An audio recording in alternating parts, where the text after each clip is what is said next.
In this video, we will be breaking down the defense in NBA 2K18. Now, when it comes to clamping up in NBA 2K18, there's going to be two videos. The first video, which is this one, is me breaking down the differences between 2K18 and 2K17. And in the second video, I actually want to talk to Scott O'Gallagher a lot more about the defense, and I'll break down what's new. And hopefully I'll really be able to explain the new defensive mechanics in NBA 2K18. So let's go ahead and get into it.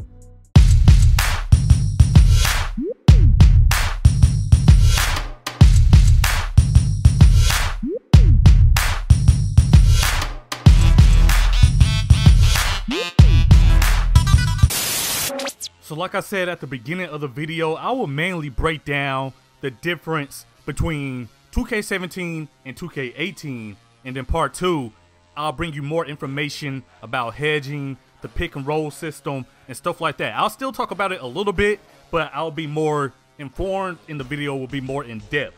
So the format of this video is I'll say something that I didn't like in 2K17 and explain the difference in NBA 2K18. Is that cool? I think it's cool. You all let me know in the comments. I'll be reading. So let's start with on-ball defense. Now, on-ball defense has been kind of shaky in the previous 2Ks. One year it'll be okay, the next year it will be bad, and then the year after that it'll go back to being okay. Now on 2K17, I was kind of in the middle about it. You could lock somebody up, especially if you had a lockdown defender and used the right stick. Also on 2K17, they had a feature where if you held R2 and L2, you could shuffle faster, so that helped a lot also. But there were moments on NBA 2K17 where I really didn't feel in control. I felt stuck to the ground way too often, and that's why I love the on-ball defense in NBA 2K18. If I wanted to go left, I went left. If I wanted to go right, I went right. If I wanted to bump somebody, I bumped them. And once again, like I said in an offensive video, if you missed that, check it out. When you bump somebody, it's not a drawn out animation. You're actually sliding with them. I was controlling my person when I was sliding with somebody, staying on their hip. And the game allowed you to stay on somebody's hip. Now, if that offensive player is stronger than you or faster than you, you're not going to be able to do much to stop them from driving, but at least you can stay on their hip. On the flip side, if you have a defender that's faster and stronger, they're in the box. Period. So like I said, overall, on-ball defense is better in NBA 2K18. You can do what you want to do. You're not being dragged to the left. You're not being dragged to the right. You're not being moved around when you don't want to be moved around. You feel attached to the ground, and if the matchup is right, the lateral quickness feels great on defense. That's just my opinion. Now, while we're on the topic of on-ball defense, I'm also going to address the steals in NBA 2K18. In 2K17, I feel like there were too many on-ball steals. Like, I didn't mind it if it was from a lockdown, but you had sharpshooters coming up and ripping playmakers as soon as they crossed half court. I mean, from my experience, that happened a lot. Now, in NBA 2K18, when I was playing annoying, he was trying out the dribbles, and he would waste his stamina. It would go down to red, and I would go for a steal, reach and foul. And that happened so many times. I only poked the ball loose, I think, once or twice, and I wasn't even steal spamming like that. So overall, you cannot steal spam in NBA 2K18. If anything, you really have to time them, and I was trying, I couldn't get the timing down, but I still need more time with the game. That's all I'm saying. If anything though, I prefer it like NBA 2K18.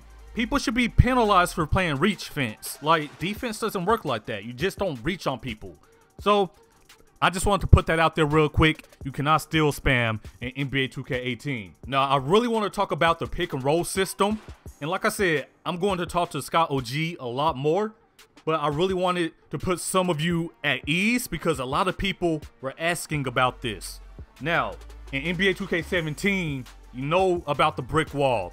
And the brick wall was so overpowered in part, so overpowered in Pro-Am. Even if you tried to dodge it in NBA 2K17, you still ran into it. Even if you knew the screen was coming, it dragged you into the screen. Hall of Fame pit dodger, what is that? That didn't matter in 2K17. Now let me talk about the new pick and roll mechanics on defense in NBA 2K18 because I started to fall in love with this. just imagine this. Somebody comes up and set a screen and you see it. If you're on defense, move the right stick towards the screener. He will put his hand out and you can anticipate it. You will be ready for it. Now, what I want to ask Scott OG is, once I put his hand out, will I be able to manually go over or under? Would I be able to manually dodge the screen? I feel like you will be able to, but just being able to put your hand out like that, that means a lot. I feel like on NBA 2K18, if you run into the screen, that's on you, fam. You ran into the screen. Not once was I ever pulled into a screen. You know, the screener didn't turn into pain and do a universal pull. You know, I like that. I said this in my first video. On defense, I was never hit by a brick wall screen in NBA 2K18. And even when I think about on-ball defense, I forgot to mention this, but I didn't get dropped on NBA 2K18 because I wasn't cheating like that. I wasn't leaning like that. On 2K17, the offense controlled the defense way too much. 2K17, somebody come up, do a snatch back, you'll fall. It wasn't like that on 2K18. I feel like on NBA 2K18, you have way more control. The offense can't make you do things. If you mess up, it's on you. So yeah, I'm gonna keep it at that for the pick and roll system until I get more information. Like I said, just being able to manually anticipate the screen, put your hand out so they don't get you caught up on that is amazing. And I feel like you'll be able to manually just go over, under, do what you need to do to avoid that screen. So a lot of people are asking about that. I had to put that in the video. I had to talk about it. Let's move on. 2K17, another thing that bothered people a lot, the baseline walking, the blocking fouls. Look, man, in Pro-Am, we play 2-3. I play the corners. I know about the baseline walking. I know about the blocking fouls. I know about it. In NBA 2K18, Mike Wayne told us that it was 50-50. Sometimes they'll go out of bounds. Sometimes it'll be a blocking foul. And that's pretty much all I can say about it. Well, it's not really all I can say. That's really all there is to say. Now it's 50-50. When I was playing annoying, he tried it a few times. I tried it a few times. Sometimes it was blocking. Sometimes it was out of bounds. It's as simple as that. Now, can you baseline walk? Yeah, you can still baseline walk a little bit. But like I said before, the on-ball defense is a little bit better. The off-ball defense is better too. So, I mean, if somebody grab you, if somebody bumps you, that baseline is going to be cut off. So far, I mean, all the people still spamming, all the people baseline walking. You baseline walking a tightrope right now. You baseline walking on thin ice, about to be exposed. That's all I'm trying to say. Now on 2K17, my main problem was defensive awareness. For example, let's say your teammates get a block, your teammates tip a pass. Did anybody notice the ball always found its way back to the offense? Once somebody got that block or that tip pass, the defense didn't know what to do. They didn't go after the ball ever. On 2K17, you will be sitting in a passing lane and the ball will be flying at you in slow motion. You press square S to steal the pass and your player doesn't know how to catch. It was definitely annoying. On NBA 2K18, however, it's been addressed. Like I said in the very first video, take all the things you don't like about 2K17. Not only did they just address them, they gave them like whole new mechanics, a whole new system, completely rewrote the script. And it's the same with defensive awareness. Now, was it perfect on 2K18? It wasn't, and it can't be, because you can't be stealing everything. I know some people feel that way. You know, I see the pass coming, I should be able to get it every time, but you know how it goes. You know, it's not going to be like that in the video game. But for the most part, it was way better in NBA 2K18. So let me go ahead and break down some examples. In NBA 2K18, the defense will actually fight for the ball. There was a loose ball one time, and the defense automatically recognized it. You know, the offense did too. It was always like that on 2K. But I was surprised because the defense recognized it. Both of the point guards took off after the ball. It was a little bit of jousting. They were actually fighting over a loose ball. And I loved seeing that. And there was so many instances of that. When it comes to playing the passing lanes and stuff like that, there were a few tip passes. But like I said, you can't catch everything. In NBA 2K18 though, you did catch the ball more. Like if you were in the lane, you were in those lanes. So it was good to see that. You know, I didn't see any animations that just made you reach and run out of bounds like on 2K17. NBA 2K18 has addressed the defensive awareness for the most part. I liked it a lot more. I mean, you can move the way you want to. You can see the screen coming. You won't be dragged into the screen. You can be in a passing lane. Now, I'm not saying that you're going to get every steal and tip every pass. There might be a moment where you go for a steal and it does go through your arms.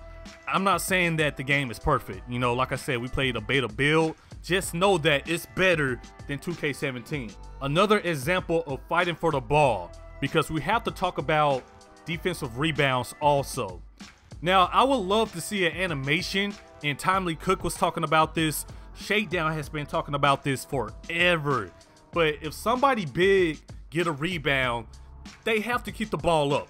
And that's like my one thing about 2K18. I didn't see an animation like that. Now, the one thing that is better about 2K18 is that even when we tried to steal spam after a rebound, the ball wouldn't come out. There would be, most of the time, it would be a reach-in foul, or it would actually be a tie-up and go to the jump ball. Which is cool with me because it's no way that point guard is going to get the jump ball over that center. So it goes back to my first video talking about the big man getting love. Yes, the rebounding is better. The main thing I'm trying to point out is the defense is more logical. It makes more sense. And that's what I enjoyed about NBA 2K18. Not perfect, I'll go over the cons later, but it's just better than 2K17. Now, I also want to talk about that L2 button on defense, that intense D. Pause. Over there. Now, the first thing I noticed is when somebody hold intense D, there are different animations. So let's say I have Carmelo, right? I'm holding L2. Okay, it's Melo. He's not really putting you in a box like that. Now, when LeBron is playing intense defense, he is on your hip, bro. He is on your hip, hand out, touching you like, what's up? King James here. And I love that. You know, the intensity is completely different depending on who you have. If you hold an L2 with like Steph Curry or Harden or Melo, okay, cool. But then again, if you have somebody like Kawhi or LeBron on you, you're going to know, you're going to feel it. Now, when I talk about L2, a lot of people want me to bring up the fact that in 2K17, sometimes you'll be holding L2 and they'll just make you foul because the offense went up for a dumb shot. You know, it'll be a shooting foul or a reach-in foul or a blocking foul. And all you were doing was trying to play defense. But like I said, in NBA 2K18, the offense cannot make the defense do things like that. So there wasn't a moment where I was holding L2 and somebody went in for a lay-in and they call a foul. You know, I didn't see it. And I like it that way. And it's funny because in NBA 2K17, it wasn't really like that at the beginning. At the beginning, I didn't see that as much, but somewhere along the line, one of those patches, they just started calling those like crazy. So in NBA 2K18, it's better. It's been addressed. So how about now we touch on the right stick defense? That's something a lot of people wanted to talk about, and it became a problem later in the 2K17 cycle. In NBA 2K17, you could create space, a lot of space, depending on what move you used. But basically, the right stick will make you Barry Allen back to the defender, get a hand up, contest a shot, which is something I don't have a problem with really, because some of these moves you see at the park, you see at Pro-Am, you know the deal. Don't act like you don't know what you're doing and you can't keep doing what you did. But I will say that type of speed on defense, that type of warping with the right stick, I did not see it in NBA 2K18, and there were definitely opportunities for me to see it. It just didn't happen, which is a good thing because it's realistic, right? If somebody lose you, they lose you. But that doesn't mean right stick defense isn't in the game. It definitely is. You can still use the right stick to put a hand up. That's what I use it for. Move left and right a little bit, shift a little bit, you know? So it's more realistic in NBA 2K18. I didn't see that speed boost on defense. I didn't see that warping back to the ball handler on defense. But that's just me. Like I said, I only played about 10 games maybe, and that's not enough to catch everything, you know? So just keep that in mind. Just keep that in mind. We played a beta build and we only had 5 or so hours, which really it is a lot of time, but at the same time, no, it really isn't enough to catch everything. Now, one thing I want to point out is help defense, because help defense is the same, but at the same time, it's different than NBA 2K17. And I'm breaking away from just like thinking about Pro-Am, because that's what I've been doing, really. I try to apply everything I know to Pro-Am, but I can't do that about everything, because in this video, we're also talking about the AI. Now, I will say a con that I had, but it really can't be a con because I really have to go through all the defensive settings. But there were still moments where the point guard would beat his matchup, penetrate into the paint, and the defenders on the corners would instantly crash in. And that's still a pet peeve, because when I was playing Annoying, I think he had the Celtics and I had the Trailblazers, and CJ McCollum would always leave Hayward out there. Why was CJ McCollum on Hayward first off? It doesn't matter, but just know that Hayward will always be left open in that corner. And that was on default defensive settings. So of course you can change it. Like I said, the on the fly menu is really good. You can change up your strategy so quick. So you can change it to no threes and stuff like that. But I wanted to leave it on default just to see how the AI played on default. And we were also playing on Superstar, and it was still an issue where people would just help for no reason. So that's really my one con with the AI. But at the same time, I didn't change any defensive settings, so that issue might not even be an issue. Now, one thing that Mike Wayne told us and Scott OG told us, it is crazy in a good way. There are so many factors in determining if someone will help or not on defense. One, we all know this, defensive IQ. Is the player smart? Is the player lacking on defense? If he's lacking, he might not help. The second thing is the craziest thing I ever heard of, in a good way. If somebody isn't looking at the play, they won't know to help. And when I heard that, I was like, yo, how do you even get that into a video game, fam? Like, that's actually insane. And it's funny because when we see these screenshots, the biggest difference to me are the eyes. And so on defense, it's like, okay, they're actually using their eyes. They're actually looking at something. And you can tell in the screenshot, the eyes are fixed on something. So if a defender doesn't see the play, if he's not facing the play, he will not help. He will not know to help. I found that pretty insane. Now, quickly, 18 minutes again. Quickly, the last thing I want to address are the inbound passes, defending the inbound pass. I didn't get an inbound steal. You can still get up on that baseline. I still don't like how close you can get.